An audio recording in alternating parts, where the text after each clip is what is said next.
Θα πάρουμε παρουσίες. Ταπεινός Κωνσταντίνος. Θανασούλιας Ιωάννης. Καμπέρος Ηλίας. Ασκούνη Κωνσταντίνα. Μπουχέλος Ανδρέας. Καρατζάς Άγγελος. Κυριαζόπουλος Ευάγγελος. Βεσκούκης Γεώργιος. Κυριακόπουλος Κωνσταντίνος. Παπανικολάου Κωνσταντίνος. Καρβουνιάρης Βασίλειος. Παναγιωτόπουλος Γιώργος. Καραμαλίκης Νικόλαος.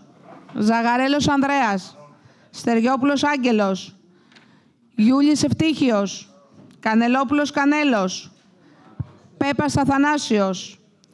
Σταυρογιαννόπουλος Σπυρίδων. Γκοτσόπουλος Βασίλειος. Πουλίδας Αθανάσιος. Λιάκος Φίλιππος. Καμπούρης Χρήστος. Πυρής Βασίλειος. Απόν Παναγιωτοπούλου Πινελόπη. 21. Λοιπόν, συνάδελφοι, είμαστε σύμφωνοι με την έγκριση των πεπραγμένων για το έτος 2024, Παναγία μου. Αφού έτυχε σε σένα που είσαι σκληρό καρύδι, δεν πειράζει. Δεν πειράζει. Αλλήμου να μην έμεινε κανένας άλλος. Γι' αυτό είδες τι κάνουν οι πλαστικές. Σύμφωνα με την απόφαση της Δημοτικής Επιτροπής που σας έχει σταλεί. Συνάδελφοι,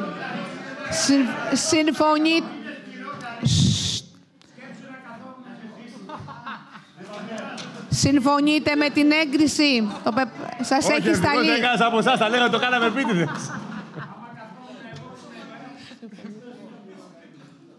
Κύριε Στεριόπουλε, δεν ψηφίζετε. Ωραία, το γράψω. Λίγο ησυχία, παρακαλώ. Και πρέπει να ξέρουν. Λίγο ησυχία. Ωραία, κύριε Στεριόπουλε. Δεν σας άκουσα. Πάρτε λίγο το μικρόφωνο. Σας έχει σταλεί, έτσι. Συμφωνείτε για την έγκριση. Των πεπραγμένων της Δημοτικής Επιτροπής. Όχι. Αυτό είπε. Ναι, συμφωνούμε, ναι. Κύριε Λιάκο. Μας παρέσει. Ωραία. Τελειώσει αυτή τη συνέντευξη. Ωραία. Περνάμε στην τακτική